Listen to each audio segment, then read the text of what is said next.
सभी का बुलेटिन में आपके साथ मैं हूं नलिनी पांडे। पाकिस्तानी नागरिक एक के बाद एक भारत छोड़ रहे हैं। वहीं सीमा हैदर को पाकिस्तान जाना होगा या नहीं, इसको लेकर भी काफी चर्चा है, लेकिन पाकिस्तान उसे राहत मिलती उसे फिलहाल नजर नहीं आ रही है पाकिस्तान जाने को लेकर। वहीं सचिन मीणा को लेकर बयान देकर चर्चा में आए पड़ोसी मिथिलेश भाटी ने फिर से सीमा हैदर पर निशाना साध दिया है। देखिए।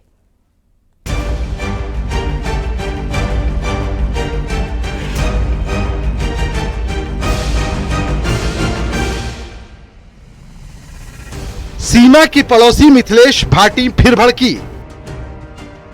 सरकार से सीमा को पाकिस्तान भेजने की अपील। सचिन मीणा को लप्पू झिंगुर कहने वाली उनकी पड़ोसी मिथिलेश भाटी फिर से चर्चा में आ गई हैं। जिस तरह से पाकिस्तानी नागरिकों को भारत छोड़ने का अल्टीमेटम दिया गया है, उससे मिथिलेश ने सीमा हैदर को फिर से आड़े हाथों लिया है। वो सचिन और सीमा पर बुरी तरह भड़की। इतना ही नहीं, मिथिलेश ने सीमा को कचरा तक कह दिया। कि आपकी व्यक्तिगत राय क्या है कि सीमा को वापस जाना चाहिए या नहीं? भैया बिल्कुल जाना चाहिए। जब सारे पाकिस्तानी जा रहे हैं, जिनके हिंदुस्तान के आधार कार्ड हैं, उनको जो कि सरकार पाकिस्तान नहीं भेज रही है, चाहे उनके बच्चों के पाकिस्तान के हैं तो उन्हें भेज रही है। और हर किसी का वीज़ा कैंसिल करके कोई महीने के लिए आया, कोई 2 महीने के लिए आया, कोई माँ बाप से मिलने आया, कुछ भी है, सबको उठा उठा के फेंक रही है पाकिस्तान। तो भैया यहाँ भी उठा के फेंकना चाहिए। हमारे देश को यूँ कचरा है। अब तो बहू है रबूपुरा की, बताती है। अजी बहू होएगी, बहू आर्यन की, पाकिस्तान की भी तो बहू ही पाकिस्तान की कहा ही। पाकिस्तान में ही तो शादी हुई पहली, वहां से तो तलाक भी ना हुआ। जैसी आके आने रबूपुरा में शादी करी है, ऐसी तो रोज टूटे हैं आज के, और रोज होम है। सोशल मीडिया पे देखो कितनी शादी है रही है ऐसे। तो सीमा हैदर समय समय पर अपने वीडियो जारी करती हैं। वो खुद को हिंदू बताने के साथ सभी त्योहार मनाती हैं। मिथिलेश ने इसे सीमा हैदर का ड्रामा बताया है। उसका कहना है कि कोई भी पाकिस्तानी भारत के बारे में अच्छा नहीं सोच सकता, इसीलिए उसे उसके मुल्क भेज देना चाहिए।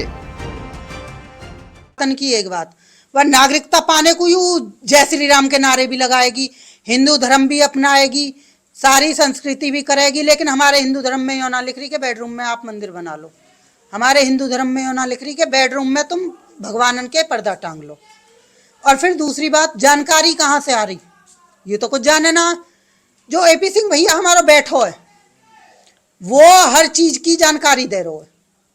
अब जानकारी ना दी एपी सिंह ने, इतनी बड़े दुखते गुजर रहे हैं हिंदुस्तानी। हर हिंदुस्तानी है दुख है, हर हिंदू है दुख है, हर मुसलमान है दुख है। सब वीडियो बना रहे हैं सोशल मीडिया पे, देखो हीरो हो हीरोइन हो, सब वीडियो बना बना के डाल रहे हैं। कहाँ गए भाई? अब राय ना दी एपी सिंह ने कि सीमा हैदर तू भी बना के डाल दे वीडियो। 2 साल पहले सीमा हैदर अवैध तरीके से भारत में दाखिल हुई। यहाँ आकर वो ग्रेटर नोएडा में सचिन मीणा के साथ रहने लगी। सचिन के साथ उसने शादी भी की और अभी हाल ही में उसने एक बच्ची को भी जन्म दिया है। हालांकि सीमा का पहला पति इस शादी को अवैध मानता है। हाल ही में उसने एक वीडियो जारी किया था, जिसमें वो सीमा और उसके वकील के खिलाफ कई अपशब्दों का इस्तेमाल करता हुआ दिखा। उसने भी भारत सरकार से अपने 4 बच्चों को वापस पाकिस्तान भेजने के साथ सीमा को जेल में डालने की अपील की है। अगली ने 22 तारीख को झंडा फहराया हो, क्या हो हमारे यहाँ पे कोई बताए?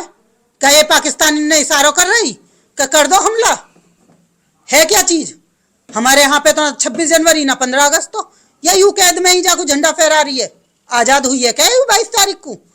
हो क्या कोई 22 तारीख को? यूं तो पूछे जाते नालायक थे। क्या हो 22 को? इतने शहीद हुए, उनके दुख में तूने झंडा फहराया है कि उन्हें श्रद्धांजलि दी है? क्या किया हो तूने? क्यों फहराया हो? क्या आपको वीडियो कहाँ मिल गया? मैंने यहाँ की आईडी चेक करी आज वैसे ही, मैंने की देखूं तो सही क्या चल रहा है, क्योंकि हर न्यूज वाले हो कह कुछ डल नहीं रहा, कुछ डल नहीं रहा। मैंने कि मैं देखूं शायद मुझे कुछ मिल जाए। सूत्रों के हवाले से ये खबर भी है कि फिलहाल सीमा को राहत मिलती दिख रही है, क्योंकि सीमा का नाम उन लोगों की लिस्ट में शामिल नहीं है जिन्हें पाकिस्तान भेजा जा रहा है। सीमा हैदर ने भारतीय नागरिकता की अपील भी की है, लेकिन अभी तक इस पर फैसला नहीं लिया गया है। सीमा के भविष्य का क्या होगा ये कुछ वक्त बाद ही पता चल जाएगा, लेकिन सीमा तनाव में जरूर दिख रही है। ग्रेटर नोएडा से न्यूज़ 18 के लिए हिमांशु शुक्ला की रिपोर्ट।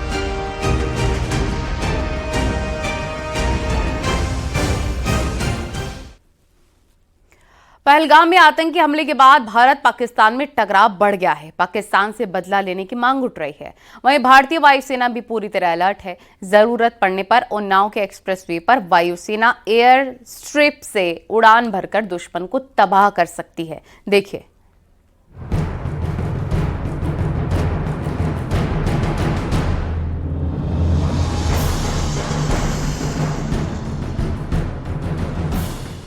पहलगाम में आतंकी हमले के बाद पाकिस्तान ने अपने लिए मुसीबत मोल ले ली है। तेजी से बदलते घटनाक्रम में भारत क्या एक्शन लेगा, इसको लेकर पाकिस्तान में काफी डर का माहौल है। थल सेना हो, वायु सेना हो या फिर नेवी, तीनों अलर्ट पर हैं।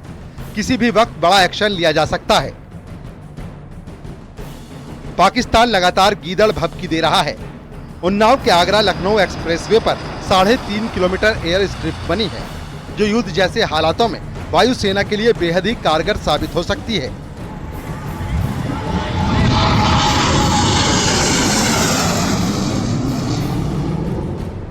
इस एयर स्ट्रिप पर 3 बार एयरफोर्स के जाबाज सुखोई, जगुआर, मिराज मालवाहक विमान को लैंड और टेक ऑफ करा चुके हैं। हम इस समय उन्नाव के खम्बौली गांव में, जहां पर लखनऊ आगरा एक्सप्रेस वे में यहाँ एयर स्ट्रिप बना हुआ, ये 3.5 किलोमीटर का एयर स्ट्रिप है, जहां पर वायुसेना समय समय पर अभ्यास करती रही है। आपको बता दें कि यहाँ पर मिराज, सुखोई, हरकुलिस और MiG-17 जैसे यहाँ पर जो विमान है उनका टच डाउन किया जा चुका है। यानी कि अगर किसी भी विषम परिस्थिति में अगर कोई समस्या आती है एयरवेज पर, तो इन स्ट्रिप का उपयोग यहाँ पर विमानों के लिए किया जा सकता है। निश्चित तौर पर ये 3.5 किलोमीटर लंबी एयर स्ट्रिप वायुसेना के लिए मददगार साबित हो सकती है। बांगरमऊ कोतवाली क्षेत्र के खम्भौली गांव के सामने ये एयर स्ट्रिप बनी हुई है। इस एयर स्ट्रिप का उद्देश्य युद्ध के दौरान एयरबेस को निशाना बनाए जाने पर लड़ाकू विमानों को एक्सप्रेसवे पर उतारकर पड़ोसी दुश्मन मुल्क पर वार करना है।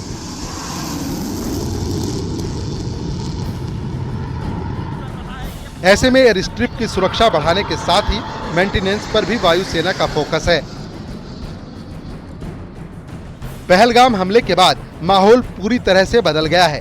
ऐसे में अगर पाकिस्तान को हिमाकत करता है तो वायुसेना इस एयर स्ट्रिप का भी इस्तेमाल कर सकती है। उन्नाव से न्यूज़ 18 के लिए अनुज गुप्ता की रिपोर्ट।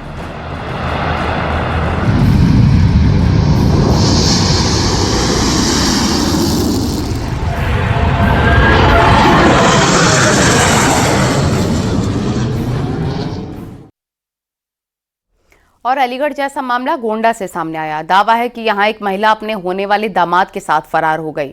दोनों ने शादी रचाई और गोंडा से भाग गए। महिला के परिजनों ने पुलिस में शिकायत दर्ज कराई है।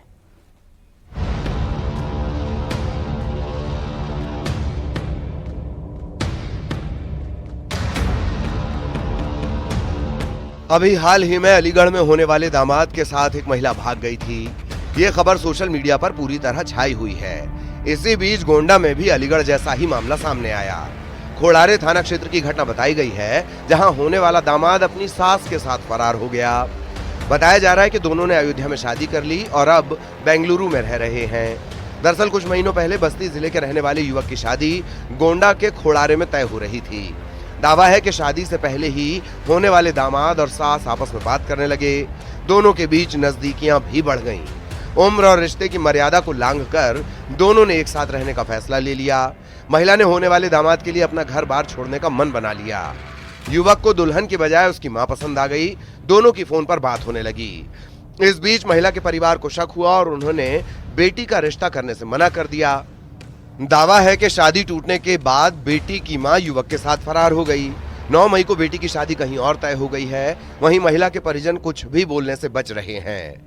महिला के पति ने थाने में गुमशुदगी की रिपोर्ट दर्ज कराई है और पुलिस जांच कर रही है। एक व्यक्ति ने लिखित तहरीर के माध्यम से सूचना दी कि उसकी पत्नी, जिसकी उम्र करीब 44 वर्ष है, वह 25 तारीख को सुबह बिना बताए घर से कहीं चली गई है। इस लिखित तहरीर पर थाना खोड़ारे पर गुमशुदगी दर्ज की गई है और गुमशुदा महिला के बरामदगी के प्रयास किए जा रहे हैं। शीघ्र ही महिला की बरामदगी की जाएगी। फिलहाल महिला के परिजन पुलिस से दोनों को ढूंढने की गुहार लगा रहे हैं। गोंडा से न्यूज़ 18 के लिए देवमणि त्रिपाठी की रिपोर्ट। और आईपीएल में गुजरात टाइटंस और राजस्थान रॉयल्स के बीच खेला गया मैच सालों तक याद रखा जाएगा, क्योंकि इसमें 14 साल के क्रिकेटर ने वो रिकॉर्ड बना डाले हैं जो इन 18 सालों में कोई भारतीय खिलाड़ी नहीं बना पाया है। राजस्थान की तरफ से खेल रहे वैभव सूर्यवंशी ने 35 गेंदों में शतक बना डाला। अपने डेब्यू मैच की पहली ही गेंद पर छक्का मारकर वैभव ने अपने इरादे जाहिर कर दिए थे कि वो यहां कितनी तैयारी के साथ आए हैं। 8 विकेट रहते चेस कर लिया, गगनचुंबी छक्के, 7 चौके, 35 गेंद पर शतक। राजस्थान रॉयल्स के सलामी बल्लेबाज वैभव सूर्यवंशी तो इस मुकाबले को ताउम्र याद रखेंगे। वैभव सूर्यवंशी ने गुजरात टाइटंस के खिलाफ महज 35 गेंदों पर शतक जड़ने का कारनामा किया। उन्होंने आईपीएल में सबसे तेज दूसरा शतक जड़ने का कमाल किया और आईपीएल में सबसे कम उम्र में शतक जड़ने वाले बल्लेबाज बने। उन्होंने 14 साल और 32 दिन की उम्र में ये कारनामा कर दिखाया। यही नहीं, वो आईपीएल में सबसे तेज शतक जड़ने वाले भारतीय बल्लेबाज भी बन गए। उन्होंने यूसुफ पठान कीर्तिमान ध्वस्त किया। पठान ने 37 गेंदों पर आईपीएल में सेंचुरी ठोकी थी, लेकिन आईपीएल में सबसे तेज शतक का रिकॉर्ड वेस्ट इंडीज के रात के समय ही उनके घर के बाहर निकलकर जश्न मनाते हुए वैभव सूर्यवंशी को बधाइयां दी गई हैं। उसके इस उपलब्धि के लिए हम लोग काफी खुश हैं। हम लोग के साथ साथ हमारा पूरा इलाका, राज्य, जिला और पूरा बिहार और देश उसके शानदार बैटिंग के लिए खुशियां मना रहा है। वैभव के इस योगदान और उपलब्धि के लिए हम राजस्थान रॉयल के पूरे मैनेजमेंट और खिलाड़ियों को दिल से धन्यवाद देना चाहेंगे। वैभव सूर्यवंशी ने आज कमाल कर दिया है। समस्तीपुर के इसी पटेल मैदान से खेलना शुरू किए थे और अभी उनके कोच ब्रजेश झा यहाँ पर हैं। क्या कहेंगे, आज बहुत बड़ा दिन है आपके लिए और आपके शिष्य के लिए? हाँ, हमारे बच्चे के लिए आज बहुत बड़ा दिन है। 3rd मैच में आज इतना बड़ा परफॉर्मेंस किया है और ये परफॉर्मेंस बहुत बरसों तक याद किया जाएगा। जबकि वैभव सूर्यवंशी के शतक के बाद बिहार के जमुई में क्रिकेट खिलाड़ी और युवाओं ने एक दूसरे को मिठाइयां खिलाई और आतिशबाजी करते हुए जश्न मनाया।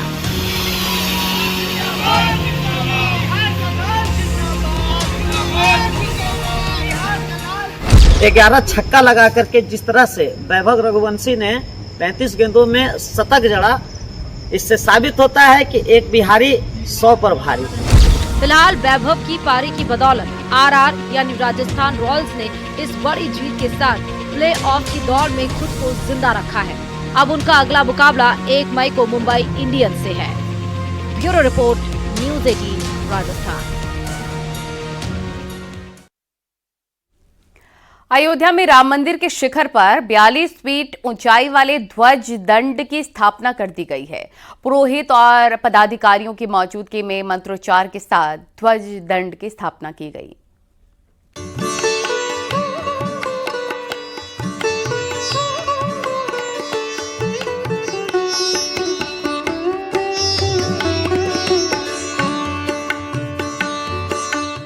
राम मंदिर निर्माण का काम अंतिम चरण में है। जहां राम दरबार की स्थापना होनी है, तो वहीं सभी मंदिरों की मूर्तियों की प्राण प्रतिष्ठा का काम बचा है।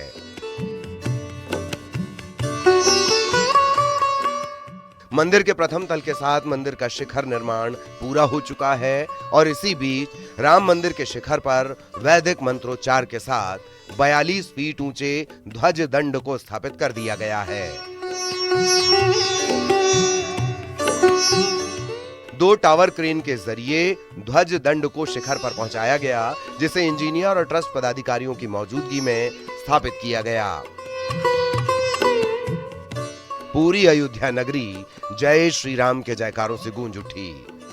भगवान रामलला का भव्य महल लगभग बनकर पूरा हो चुका है। 22 जनवरी 2024 को आराध्य अपने भव्य महल में विराजमान हुए थे। इसके बावजूद मंदिर के निर्माण की प्रक्रिया चल रही थी। भगवान के प्रथम तल और शिखर के निर्माण का कार्य युद्ध स्तर पर चल रहा था। बीते दिनों शिखर को स्थापित किया गया था और आज शिखर पर ध्वज दंड स्थापित किए जाने के बाद अब ये कहा जा सकता है कि भगवान रामलला के मंदिर का निर्माण पूर्ण हो चुका है।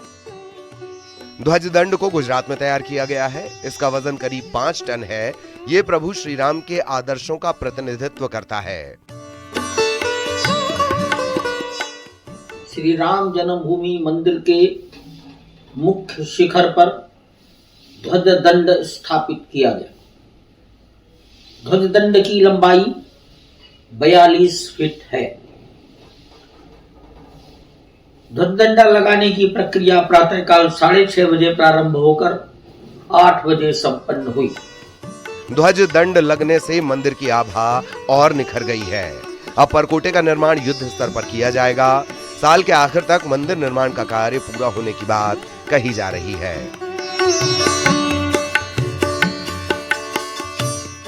अयोध्या से न्यूज़ 18 के लिए निमिष गोस्वामी की रिपोर्ट। और भारत के खिलाफ नफरत फैलाने वाले पाकिस्तानी चैनलों पर मोदी सरकार ने डिजिटल स्ट्राइक की है, जिसके बाद अब पाकिस्तान के नफरती यूट्यूब चैनल्स को भारत में बैन कर दिया गया है। देखिए।